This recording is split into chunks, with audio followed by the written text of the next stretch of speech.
Hello, this is Michael, atheist and alcoholic, attempting 90 AA meetings in 90 days. Nothing discussed in these videos will ever undermine the anonymity of AA. So, to continue with the chapter 4 of the big book, To Atheists and Agnostics, right where we left off yesterday, the author writes, "We believe this universe needs no God to explain it. Were our contentions true, it would follow that life originated out of nothing, means nothing, and proceeds nowhere. Why not? Why can't that be possible? Instead of regarding ourselves as intelligent agents, spearheads of God's ever advancing creation, we agnostics and atheists chose to believe that our human intelligence was the last word, the Alpha and the Omega, the beginning and the end of all. Rather vain of us, wasn't it?" I'm just one atheist, but I don't know that many make the claim that human intelligence is the end all be all of the universe's best creations. Who knows what is out there? Who knows how it all started? But again, as an atheist, I am not willing to attribute an absence of knowledge to God. We who have traveled this dubious path beg you, it's dubious now, to lay aside your prejudice, even against organized religion. We have learned that whatever the human frailties of various faiths may be, those faiths have given purpose and direction to millions. People of faith have a logical idea of what life is all about. Do you know what perfect faith looks like? It looks like flying a couple fucking planes into skyscrapers. That is perfect faith. Actually, we used to have no reasonable conception whatever. We used to amuse ourselves by cynically dissecting spiritual beliefs and practices when we might have observed that many spiritually minded persons of all races, colors, and creeds were demonstrating a degree of stability, happiness, and usefulness which we should have sought ourselves. Instead, we looked at the human defects of these people and sometimes used their shortcomings as a basis of wholesale condemnation. So the people who flew the planes into buildings may have had character defects, but without reading their book, the Quran, carefully, deliberately, and adhering to the principles clearly laid out in that book, they couldn't have flown planes into buildings and believed they were doing the right thing.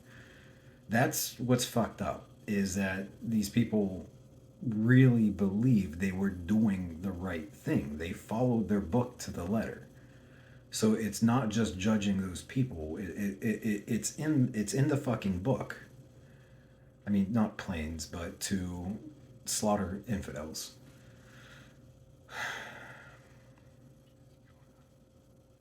We talked of intolerance while we were intolerant ourselves. We missed the reality and beauty of the forest because we were diverted by the ugliness of some of its trees. We never gave spiritual side of life a fair hearing. So when atheists start burning people at the stake or throwing people off of buildings for the crime of being homosexual, then we can talk about intolerance. But as far as I know, that has been strictly a religious domain. Um,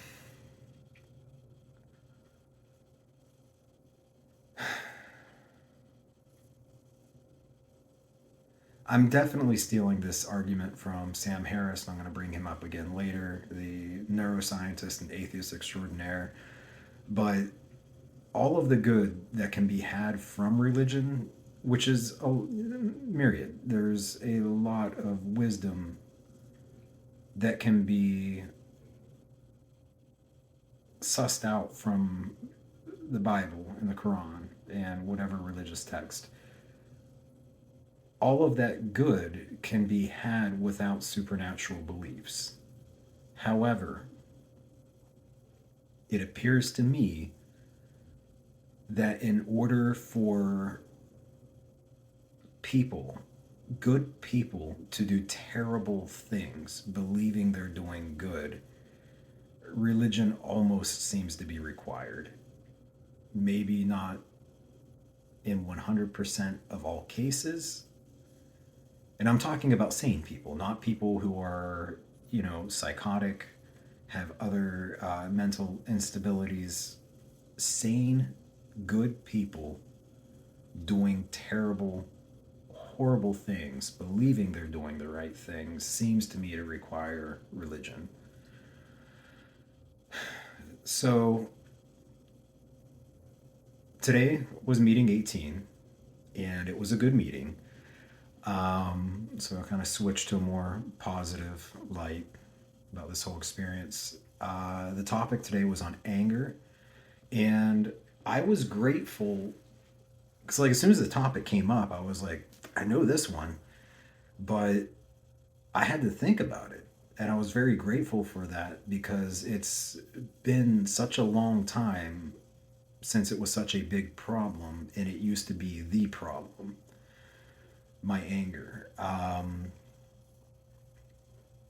I remember the first time I lashed out and kicked a hole in the wall. I was about 7 years old. My mother, she was schizophrenic. As a 7-year old kid, I couldn't understand why my mother didn't make sense. And I don't know, maybe to exert some sense of control in my environment. I remember she was off on one of her tirades. I couldn't understand the situation, and I just kept looking at the wall in my room, and I was thinking about it and thinking about it, and I just, bam, hole in the wall, pissed her off, and it felt good. Like, it felt really good. Unfortunately, that carried over through my teenage years and my 20s and my early 30s, at least. I think it was tapering out by my early 30s. I'd been working on it for some time then, but my 20s were horrible. I never struck out at a person or a living creature, but the amount of drywall I had to patch, the furniture broken, keyboards broken, mice broken, um, a disturbing amount of inanimate objects. And so when I first began my recovery journey in 2011, made it the 2 years. After I relapsed, I identified anger, overwhelm, and sadness as the emotions that were most likely to make me relapse again. And I worked on anger first because it was the most likely to make me drink again, and also because it was the most destructive, the most likely to affect other people, especially my family, even if I wasn't drinking. So I worked on anger first. And for me, meditation was invaluable. Prior to beginning that as a regular practice, people would ask, why don't you just not punch the fucking hole in the wall? Now you have to fix it. But at that time, there was no space. There was no, I was angry. There was a hole in the wall, and then there was thought. There was no ability to think and consider the situation between anger, hole in the wall. Meditation created that space. I began before Sam Harris had released his Waking Up app, but that's hugely valuable for people getting started. I read a lot of books, listened to a lot of CDs. I've been meditating regularly for about 20 years now. Um, but the Waking Up app is, especially I think for atheists, it's from Sam Harris, hugely beneficial. And one of the assertions that he makes is that if your meditation practice isn't making you at least a little less shitty to be around, you're wasting your fucking time. So whatever you're doing on the meditation cushion should carry over to the rest of your life. And for me, it did. Over time, through a lot of practice, I developed this space between the anger and the reaction, between stimulus and response, so that I could then think, so that then other tactical, in the moment, heat of the moment questions I could ask myself could actually be employed. One of the questions I would ask myself is, how am I going to feel about this in 2 minutes, 2 hours, 2 days, 2 weeks? Is it going to be that fucking important? Another question I would ask myself is, how bad do I want to ruin this day? Because even if I didn't physically do something childish or lose my temper, I could simmer and I could just perpetuate that anger all day and fucking ruin what could have been an amazing day. So many times I did that. Journaling was helpful too, because I could review what I did and look at what a piece of shit I was and build motivation to not want to do that again in the future. Um, this is probably the least helpful, but recently, even though losing my temper and physically destroying something hasn't been an issue in a long time, having our rescue dog Shy, who's made an appearance in many of the videos, has been ultra helpful. She did not come from a good situation. She came very scared.